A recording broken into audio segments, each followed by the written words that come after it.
OLE, the utopian world of online education. Hello students, welcome to OLE. This is your biology class where we try and make biology interesting and understandable. So पिछले कुछ segments में हम लोग बात कर रहे हैं about this chapter human health and diseases और इसमें already हम लोग innate immunity तक cover कर चुके हैं. Today we are going to go ahead and talk about acquired immunity. So today we are going to cover certain subtopics और वो subtopics होंगे. First of all we are going to talk about acquired immunity या आखिर होती क्या है.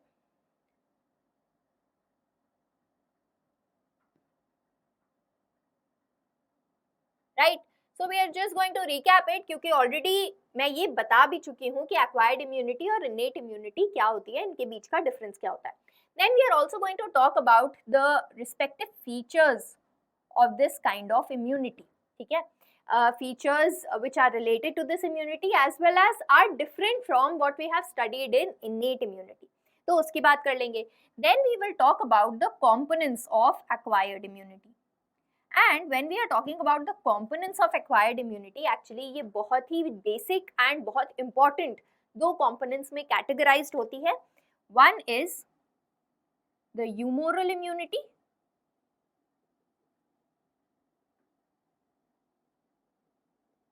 Right? जिसके अंदर हम लोग बात करेंगे about antibodies, antigens and how these interact with one another. उसकी भी हम लोग बात humoral immunity में करेंगे. And then we are going to talk about cell mediated immunity.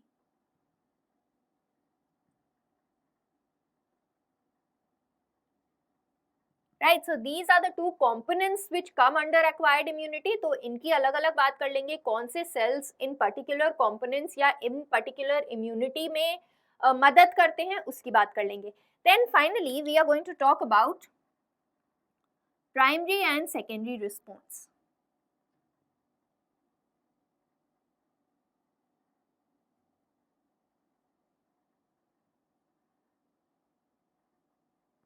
Right, so I hope you are ready to begin with this particular subtopic.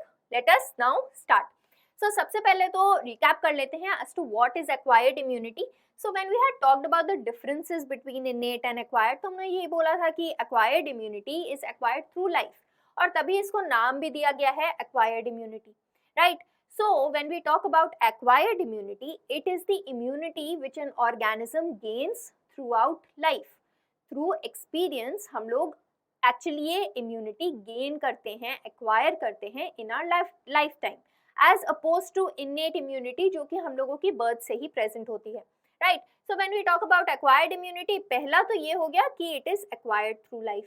It is also known as adaptive immunity. तो acquired immunity को हम adaptive immunity भी बोलते हैं. Basically ये adaptive word इसलिए है क्योंकि ये इम्यूनिटी हमें अडेप्ट करने में मदद करती है एंड जैसी हमारी बॉडी जैसे एनवायरनमेंट में होती है उसी से ये इम्यूनिटी डेवलप होती है.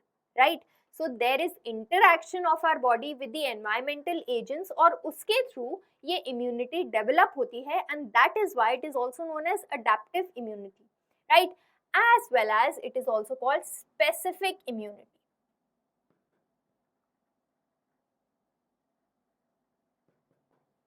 राइट, देखो इन्नेट इम्यूनिटी की जब हमने बात करी थी, जितने भी सेल्स इन्नेट इम्यूनिटी के लिए रिस्पॉन्सिबल थे, इन्नेट इम्यूनिटी के अटैक के लिए रिस्पॉन्सिबल थे, दे वर ऑल नॉन स्पेसिफिक. चाहे बैक्टीरिया एंटर कर रहा हो बॉडी में, चाहे कोई और फॉरेन एंटीजन एंटर कर रहा हो, वायरसेस एंटर कर रहे हो, कोई भी माइक्रो ऑर्गेनिजम्स अगर बॉडी में एंटर कर रहा था तो उसके अगेंस्ट जो फर्स्ट लाइन ऑफ डिफेंस थी या जो सेल्स थे इन्नेट इम्यूनिटी के, they were responding in the same manner.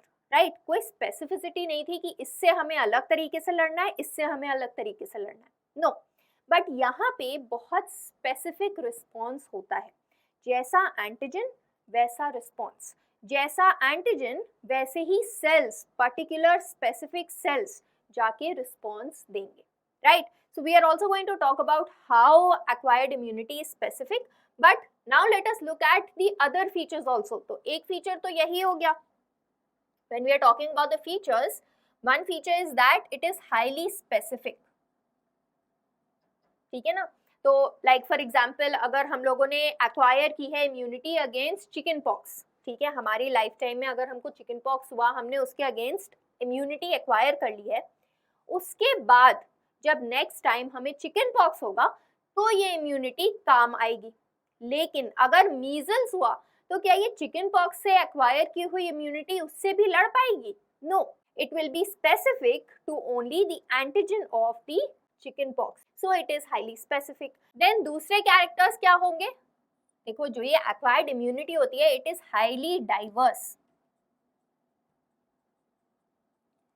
Meaning बहुत टाइप के पैथोजेंस के साथ हमारी ये इम्यूनिटी वर्क करती है, ठीक है। It will be very diverse in the cells which are produced. बहुत सारे एंटीजेंस तो हमारी बॉडी पे अटैक भी नहीं करते हैं एंड तब भी इनसे लड़ने के लिए ऑलरेडी हमारी बॉडी में सेल्स प्रोड्यूस्ड होते हैं जो कि एक्टिवेट होंगे जब ये अटैक होगा।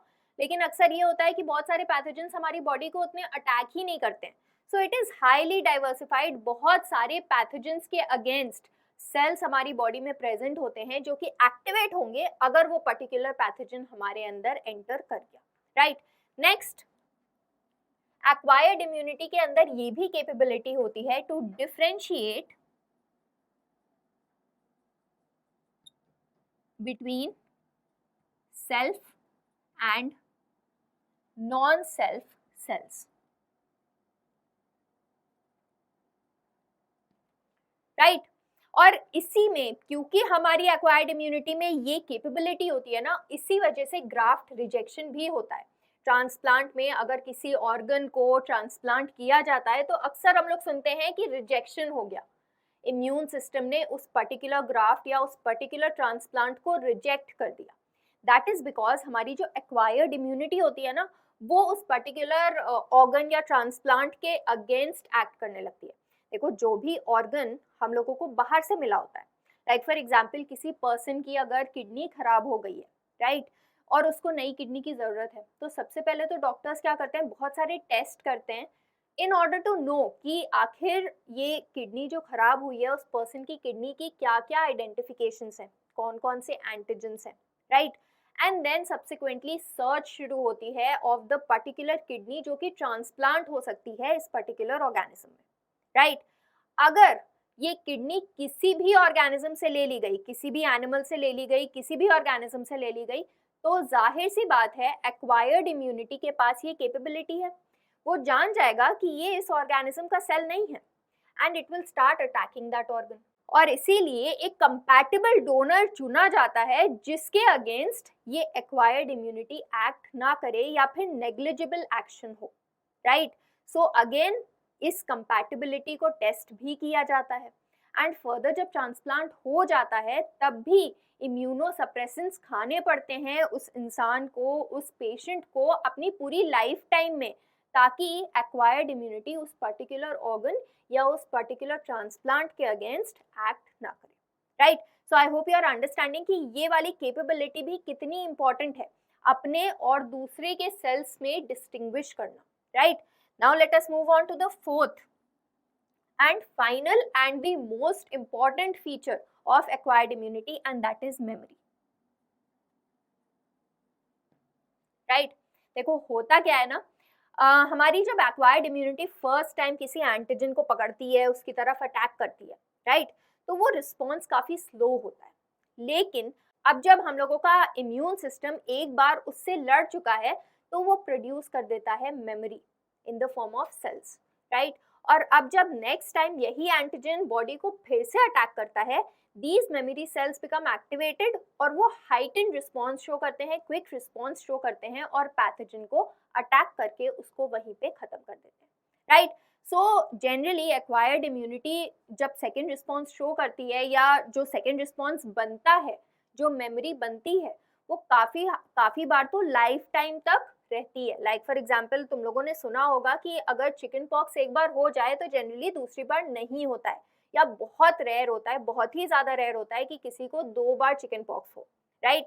तो होता क्या है, जब first time chicken pox virus हमारी बॉडी में एंटर करेगा तो हमारा इम्यून सिस्टम उससे लड़ेगा and in turn memory create कर लेगा, मेमोरी के सेल्स क्रिएट कर लेगा।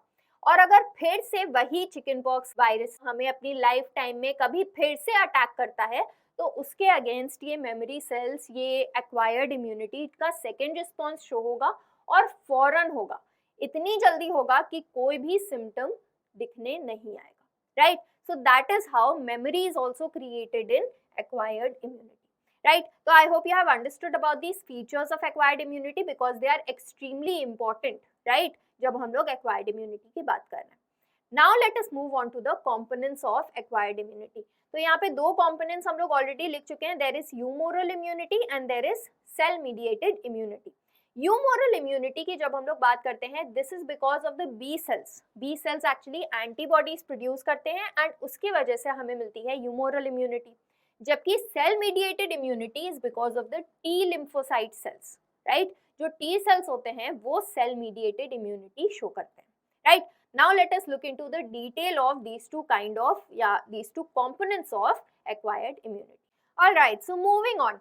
अब कंपोनेंट्स तो हम लोगों को पता है कि ह्यूमोरल इम्यूनिटी होती है एंड सेल मीडिएटेड इम्यूनिटी होती है, या फिर हम लोग ये भी बोल सकते हैं एंटीबॉडी मीडिएटेड इम्यून रिस्पॉन्स, ठीक है? क्योंकि ह्यूमोरल इम्यूनिटी एक्चुअली एंटीबॉडीज से रिलेटेड होती है. देखो इसको ह्यूमोरल इसलिए बोला गया है क्योंकि जो एंटीबॉडीज होती है ना वो ब्लड में फ्लो करती हैं, ठीक है? And blood is fluid humour, right? Blood को हम लोग ह्यूमर भी बोल सकते हैं, ठीक है? फ्लूइड एक्चुअली हम लोग बोलते हैं ना, तो इसलिए ह्यूमोरल इम्यूनिटी उसको नाम दिया गया है. When we talk about the humoral immunity, we are talking about the B lymphocytes, right? And when we talk about cell mediated immunity, we talk about the T lymphocytes. All right. Now to understand कि ये कैसे act करता है, दोनों immunity कैसे एक दूसरे के साथ इंटरैक्ट करती हैं या कैसे रिस्पॉन्सिबल होती हैं to generate an immune response, we need to go back and recap कि हमने इन्नेट इम्यूनिटी में क्या पढ़ा था, राइट? हमने पढ़ा था कि अगर फर्स्ट बैरियर ब्रीच हो जाए, कहीं पे स्किन पे कट हो या किसी वजह से the organisms, the foreign organisms, the bacteria, the viruses, they enter into the blood stream, तो ब्लड स्ट्रीम में स्टार्ट हो जाता है बहुत बड़ा war between the pathogen as well as our innate immune system, ठीक है ना? हमारा इन्नेट इम्यून सिस्टम में जितने भी सेल्स होते हैं वो उसके साथ फाइट करना स्टार्ट कर देते हैं. मैक्रोफेजेस होते हैं, मोनोसाइट्स होते हैं, न्यूट्रोफिल्स होते हैं, right? They start fighting with the pathogens, right? लेकिन होता क्या है, कभी कभी the pathogen overtakes the innate immune cells, right? It starts dividing very rapidly, ठीक है? जाके सारे जो ह्यूमन सेल्स होते हैं उनको भी पैथोजेंस इन्फेक्ट करने लगते हैं, राइट? तो उस केस में क्या होगा, जब हमारा इन्नेट इम्यून रिस्पॉन्स फेल हो रहा होगा या केपेबल नहीं होगा to fend off this infection, तो हमारी एक्वायर्ड इम्यूनिटी एक्ट करेगी, right? In that case what will happen is there will be certain cells. तो देखो यहाँ पे हम लोग पहले सेल्स की बात कर लेते हैं and further we are going to go ahead and talk about the B lymphocytes and T lymphocytes, ठीक है? तो सेल्स की जब हम लोग बात करते हैं, there are certain cells called antigen presenting sales,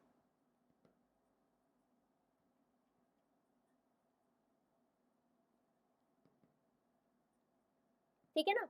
और नाम से ही पता चल रहा है ये एंटीजन को प्रेजेंट करते हैं. तो होता क्या है, देखो जो बैक्टीरिया अंदर आया है उसके ऊपर सर्टेन फॉरेन एजेंट्स होते हैं, सर्टेन प्रोटीन्स होते हैं, और वही फॉरेन एजेंट्स या फॉरेन प्रोटीन्स कहलाते हैं एंटीजन्स, राइट? और हमारी बॉडी इन एंटीजन्स को रिकॉग्नाइज करती है कि भाई ये हमारे सेल्स तो नहीं है, and that is why it acts against these bacteria और दीज वायरसेस, राइट? तो अब होता क्या है, जब इन्नेट इम्यून रिस्पॉन्स इतना केपेबल नहीं होता है या फेल हो रहा होता है, then certain antigen presenting cells they come into force, ठीक है? And these cells, the most common of them are the dendritic cells,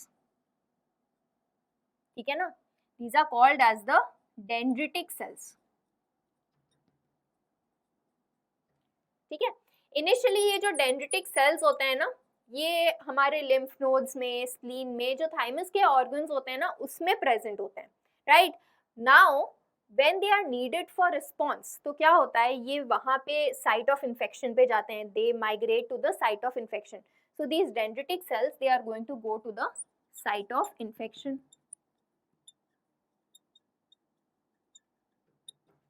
right? And site of infection पे जाकर जो भी इनको pathogens वहाँ पर दिखते हैं, उनको ये basically उनके fragments तोड़ लेते हैं और अपने ऊपर present करने लगते हैं. So they are going to present the antigens which are fragments of the bacteria or the microbe or any pathogen which had attacked the body, right? तो हुआ क्या, बैक्टीरिया हमारी बॉडी में आया, राइट? इससे पहले तो हमारे इनेट इम्यूनिटी के सेल्स ने लड़ा, राइट? लेकिन जब ये उनको ओवर पावर करने लगा तो क्या हुआ, this dendritic cell came into force and it basically broke this bacteria into fragments and इसके जो एंटीजेंस थे, इसके जो प्रोटीन्स थे या जो फ्रैगमेंट्स थे, उनको इसने अपने ऊपर सजा लिया, ठीक है ना? अब ये एक्चुअली एक बहुत इंपॉर्टेंट स्टेप है towards the development of acquired immunity. अब ये जो डेंड्रिटिक सेल है या एंटीजन प्रेजेंटिंग सेल है, क्योंकि ये एंटीजन को प्रेजेंट कर रहा है, ये जाएगा टू द थाइमस।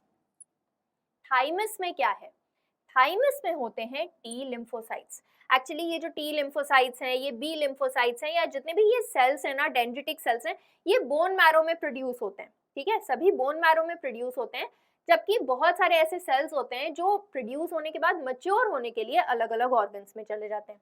जैसे ये जो बी लिम्फोसाइट है ना, ये बोन मैरो में ही रह के मैच्योर भी हो जाता है, तो ये तो बोन मैरो में ही रहेगा।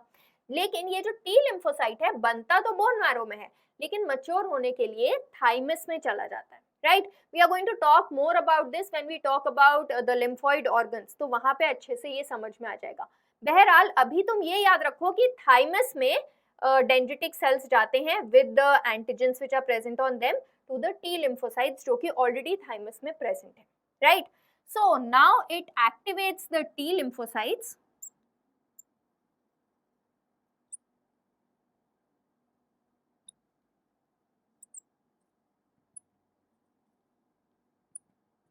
right? So the dendritic cells, they are going to present this antigen to the T lymphocytes which are present in the thymus.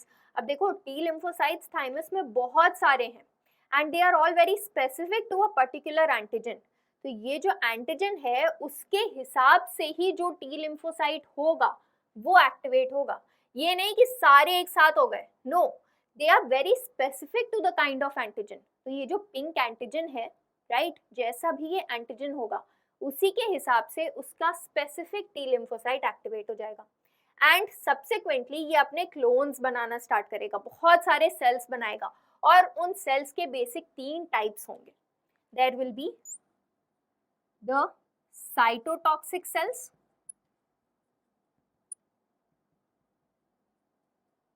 Right? There will be the helper T cells, right? And there is also going to be memory cells, right? अब देखो इन तीनों ही sales का बहुत important role है in development of immunity. कैसे? देखो memory cells का तो तुम्हें खुद ही समझ में आ गया होगा, ये मेमोरी क्रिएट करते हैं ताकि अभी तो ये रिस्पॉन्स करेंगे, थोड़ा स्लो होगा, लेकिन नेक्स्ट टाइम यही बैक्टीरिया जब अंदर आएगा ना बॉडी के, तो ये मेमोरी सेल्स ऑलरेडी प्रेजेंट होंगे और ये हाइटन हो जाएंगे और क्विक रिस्पॉन्स कर पाएंगे। इतना टाइम जो लग रहा है ना कि डेंड्रिटिक सेल को एंटीजन प्रेजेंट करना पड़ रहा है, फिर आना पड़ा है थाइमस में, फिर ये प्रोसेस हो रहा है, इतना नहीं करना पड़ेगा, right? So the memory cells are responsible for sensitization, ये एंटीजन की वजह से सेंसिटाइज हो जाएंगे for any future attack, right? What about the helper T cells and the cytotoxic T cells? देखो जो ये साइटोटॉक्सिक टी सेल्स है ना, नाम से ही पता चल रहा है, साइटोटॉक्सिक, सेल्स के लिए टॉक्सिक। कौन से सेल्स के लिए टॉक्सिक? जो पैथोजन से अटैक हो चुके हैं। अब ये जो पैथोजन है ये काफी सारे सेल्स में भी तो एंटर कर गया होगा, उनमें भी इन्फेक्शन फैला रहा होगा, राइट? सो साइटोटॉक्सिक टी सेल्स क्या करेंगे, उन पर्टिकुलर सेल्स के पास जाएंगे जहां पे इन्फेक्शन हो गया है और सेक्रीट करेंगे कुछ परफोरेंस। परफोरेंस ऐसे केमिकल्स होते हैं ना जो सेल्स के अंदर छोटे छोटे छेद बना देते हैं, पोर्स बना देते हैं, because of which water ions cell के अंदर एंटर करने लगते हैं और सेल फूलते फूलते बर्स्ट कर जाता है, राइट? तो एक ही काम है, साइटोटॉक्सिक टी सेल्स हमारे खुद के सेल्स को डिस्ट्रॉय करेगा ताकि इन्फेक्शन को रोक सके, इन्फेक्शन आगे ना बढ़ पाए, राइट? तो cytotoxic T cells are part of cell mediated immunity, isn't it? Because cytotoxic T cells क्या कर रहा है, हमारे खुद के जो सेल्स इन्फेक्ट हो गए हैं उनको टैकल कर रहा है, उनको मार रहा है, right. What about the helper T sales? ये क्या करेंगे? ये फर्दर जाएंगे एक्टिवेट करने बी सेल्स को. The helper T cells are going to activate the B cells in the bone marrow. ठीक है ना? Now this is very important क्योंकि यहाँ से तुम लोग देख सकते हो कि साइटोटॉक्सिक टी सेल्स या टी लिम्फोसाइट्स की वजह से हमें मिल रही है cell mediated immunity, right?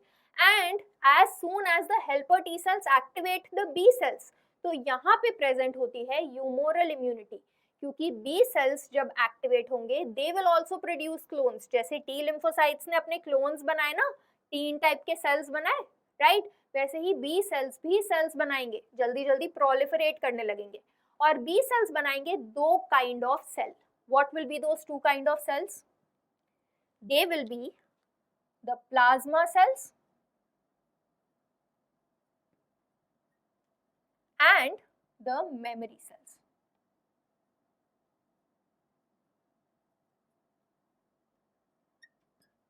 Right. अब यहाँ पे भी पता चल रहा होगा मेमोरी सेल्स किस लिए हैं? मेमोरी सेंसिटाइजेशन होने के लिए, एंटीजन को बाद में पहचानने के लिए. What about the plasma B cells? Plasma B cells here will produce antibody which will be responsible for humoral immunity, right? तो अब पहले तो ये मैकेनिज्म सही से समझना इंपॉर्टेंट है and then we are going to go ahead and talk about कि एंटीबॉडी क्या होती है और वो कैसे एक्ट करती है, राइट? सो आई होप ये सही से समझ में आ गया है. एक जल्दी से रिकैप कर लेते हैं. तो जब बैक्टीरिया हमारी बॉडी में एंटर करता है और ओवर पावर करने लगता है हमारे इनिशियल फाइटिंग डिफेंस को, हमारे न्यूट्रोफिल्स को, मैक्रोफेजेस को, तो क्या होता है? डेंड्रिटिक सेल्स आते हैं. They break this bacteria into fragments and present its antigens on their surface. ठीक है, एंटीजन प्रेजेंटिंग सेल्स बन गए. इसके बाद ये जाते हैं थाइमस में, माइग्रेट करते हैं टू द थाइमस, और थाइमस में ये एक्टिवेट करते हैं specific type of T lymphocytes. यहीं से हमारी सेल मीडिएटेड इम्यूनिटी स्टार्ट हो गई. टी लिम्फोसाइट्स एक्टिवेट होने पर 3 टाइप के सेल्स बनाते हैं: cytotoxic T sales, helper T cells and memory cells. Cytotoxic T sales जाकर उन पर्टिकुलर सेल्स पर एक्ट करते हैं जो कि ऑलरेडी इस बैक्टीरिया से इन्फेक्टेड है, उनको मार देते हैं, राइट? ताकि इन्फेक्शन आगे ना बढ़ पाए, राइट? इन टर्न जो हेल्पर टी सेल्स होते हैं ना, वो जाके बी सेल्स के पास उनको एक्टिवेट करते हैं. बी सेल्स क्या बनाते हैं? बी सेल्स बनाते हैं अपने 2 kind of cell, plasma B cell and memory cell. देखो यहाँ भी मेमोरी सेल बन रहा है, यहाँ भी मेमोरी सेल बन रहा है, सो दैट मेमोरी रखे इस पर्टिकुलर एंटीजन की, इस पर्टिकुलर बैक्टीरिया की, और बाद में जब ये बैक्टीरिया इनको अटैक करे तो जल्द से जल्द उससे फाइट कर सके, राइट? रहा प्लाज्मा बी सेल की बात. प्लाज्मा बी सेल बनाएगा एंटीबॉडीज जो कि हमारी ह्यूमोरल इम्यूनिटी के लिए रिस्पॉन्सिबल होती है, right? So I hope you have understood about this entire mechanism कि हमारी एक्वायर्ड इम्यूनिटी कैसे एक्ट करती है. ठीक, अब आ जाते हैं कि ह्यूमोरल इम्यूनिटी में एंटीबॉडी का क्या रोल होता है and how it acts. Okay, so now let us talk about humoral immunity. तो ह्यूमोरल इम्यूनिटी में लाइक आई सेड कि एंटीबॉडीज के बारे में हम बात करेंगे, राइट? क्योंकि ये मेन कंपोनेंट होता है ह्यूमोरल इम्यूनिटी का. लेकिन एंटीबॉडीज के बारे में बात करने से पहले we need to know what are antigens. तो इतनी बात हम लोगों ने करी है, एंटीजेंस ये तो समझ में आ रहा है कि बैक्टीरिया वगैरह एंटीजेंस होते हैं, लेकिन एक्चुअली हमारी बॉडी के सेल्स जो है ना, उन पर भी एंटीजेंस प्रेजेंट होते हैं. इट्स जस्ट दैट ये जो भी एंटीबॉडीज बनी होती है या फिर जो भी इम्यून सिस्टम के सेल्स होते हैं, वो हमारी बॉडी के एंटीजेंस को पहचानते हैं. It is just like a name plate, right? और वो नेम हमारे सेल्स का पहचानते हैं. तो अगर कोई बाहर का एंटीजन प्रेजेंट होता है बॉडी में, then immune system works against it, right? तो antigens can be anything from bacteria to viruses to microbes, जो माइक्रो ऑर्गेनिजम्स होते हैं, पैथोजेंस होते हैं, उनके टॉक्सिन्स वगैरह होते हैं, वो भी प्रोटीनेशियस होते हैं, वो भी एंटीजेंस हो सकते हैं. देन द ब्लड सेल्स, अगर किसी ए पॉजिटिव पर्सन का बी पॉजिटिव पर्सन में ब्लड सेल्स ट्रांसफर कर दिए जाए ना, तो उस पर्टिकुलर पर्सन के लिए ये फॉरेन एंटीजन बन जाता है, राइट? बिकॉज बी सेल्स के ऊपर कोई और एंटीजन होगा, ए सेल के ऊपर कोई और एंटीजन होगा, right? So again for the B positive person A antigen becomes foreign, right? तो उसके अगेंस्ट भी एंटीबॉडीज एक्ट करने लगेंगी, right? So I hope you have understood कि एंटीजेंस बेसिकली क्या होते हैं, right. Next we come to antibodies. Now like I said कि एंटीबॉडीज बहुत स्पेसिफिक होती हैं. इनफैक्ट एक्वायर्ड इम्यूनिटी ही बहुत स्पेसिफिक होती है. तो हर एक टाइप के एंटीजन के लिए एक specific type of antibody produce होती है. कोई बैक्टीरिया अगर हमारी बॉडी को अटैक करेगा तो एक स्पेसिफिक टाइप की एंटीबॉडी प्रोड्यूस होगी from the specific plasma B cells.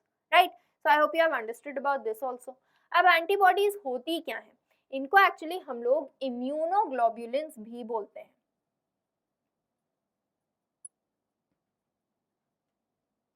Right. होता क्या है, ये सीरम ग्लाइकोप्रोटीन्स होते हैं, ब्लड में प्रेजेंट होते हैं, ब्लड के सीरम में फ्लोट करते हैं. ठीक है ना. पैसिवली एज सच हमारे ब्लड में ट्रांसपोर्ट होते रहते हैं. So they are serum antibodies या सीरम ग्लाइकोप्रोटीन्स. राइट. और इनका जो स्ट्रक्चर होता है it is Y shaped.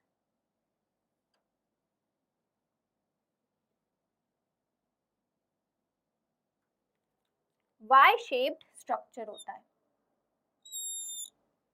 Right. As you can see here, इसमें चेन्स अगर हम लोग देख लें तो दो लंबी चेन्स हैं जिनको हम लोग हेवी चेन्स भी बोलते हैं.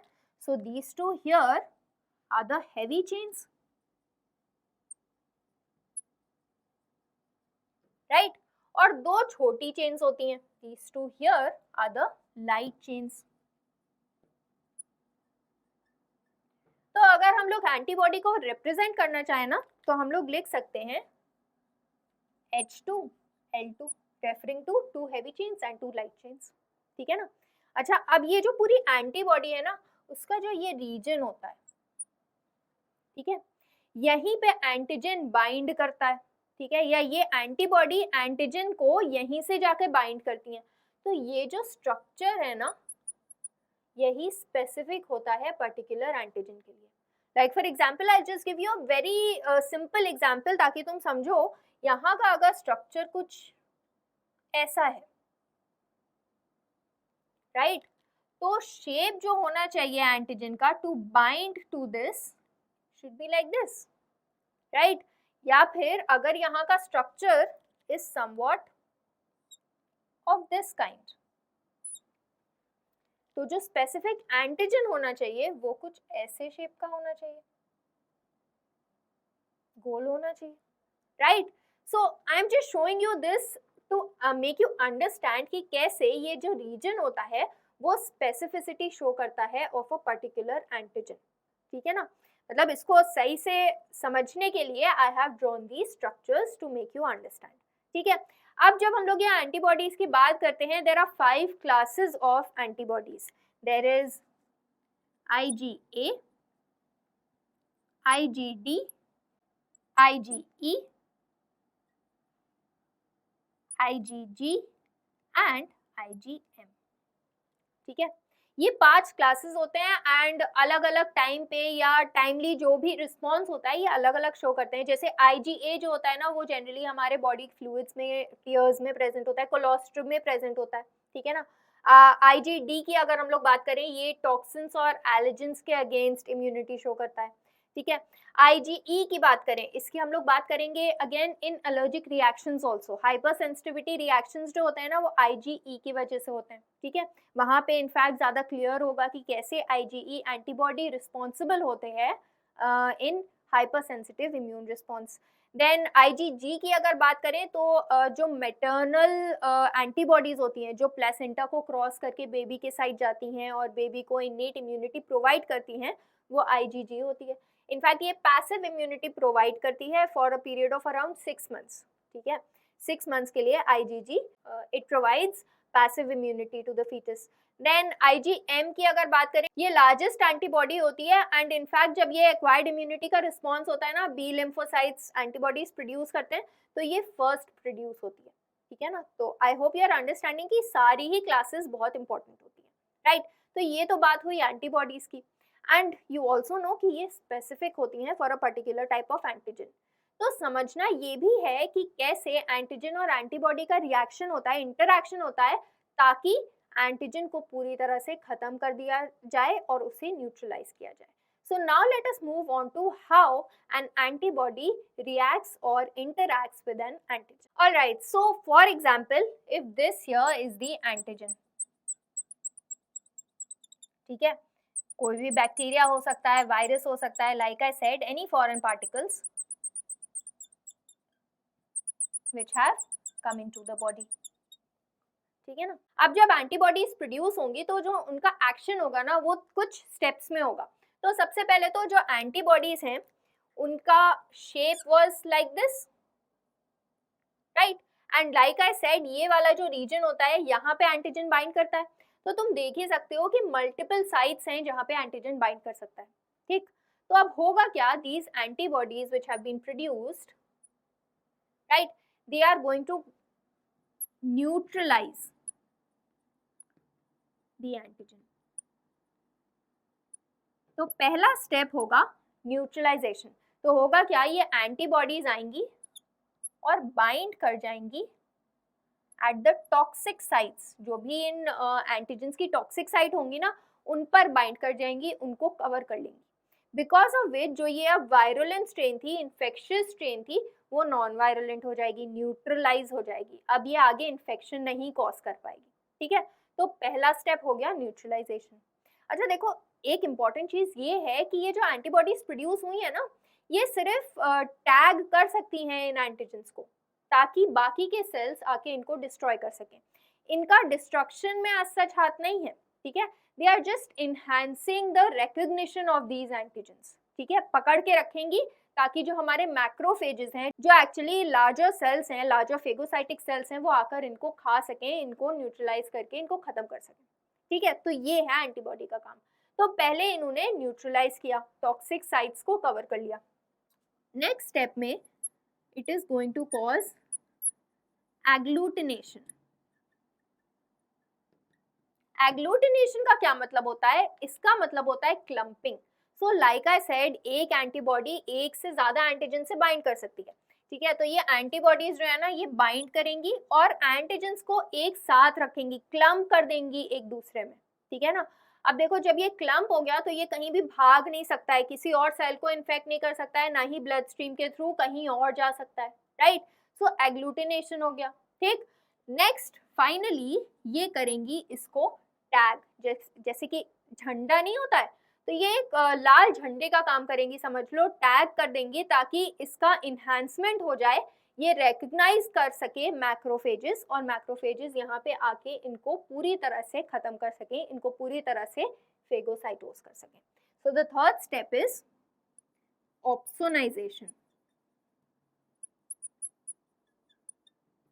ठीक है। ऑप्सोनिन्स कुछ एंटीबॉडीज होती हैं जो कि इनके एंटीजेंस के ऊपर लग जाएंगी और एक रेड फ्लैग की तरह काम करेंगी, टैग करेंगी ताकि इनहैंस हो जाए recognition of these particular antigens, and further they can be digested by the macrophages.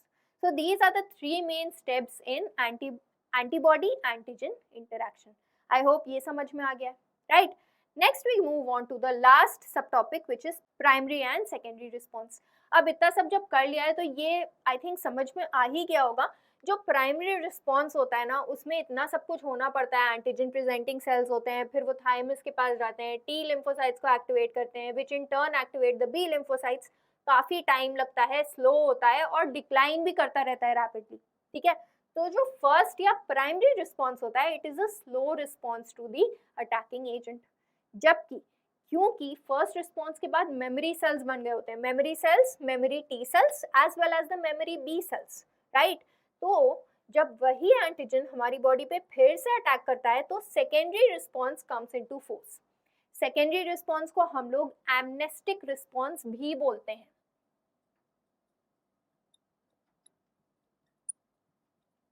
So amnestic response is actually a heightened response of the immune system, क्योंकि उसके पास ऑलरेडी मेमोरी सेल्स हैं, वो पहचान गए हैं इस एंटीजन को कि भाई ये पहले आ चुका है and we have to act fast, we know how to act, we have to make antibodies against it and act as fast as possible, right.